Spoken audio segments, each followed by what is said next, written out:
So on the history of the Irish nachos, you know, we opened in 1979, and I was the original cook. So we were in the kitchen back there, and we were cooking all these fries, and people would come into Gilligan's, just regular customers, and I had these baskets.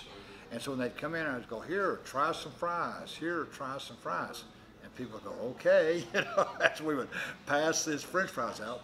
Well, we cooked so many fries that I ran out of baskets. I had these fries sitting here, and so we were cooking these round cottage fries. Some people call them a kitchen fry or a cottage fry.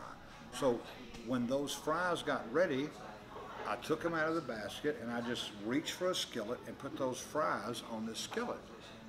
Since we were already doing our nachos on that, I went ahead and I took the nacho cheese, put them on the potatoes, and so since they already kind of look like nachos, I went ahead and put the jalapenos.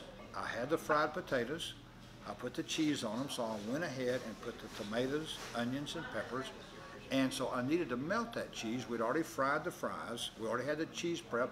But just to melt the cheese, I just popped them in the microwave, just melted that cheese. And we had one of the girls take those out, set them on the table, and some guy says, hey man, these are pretty good. What are those?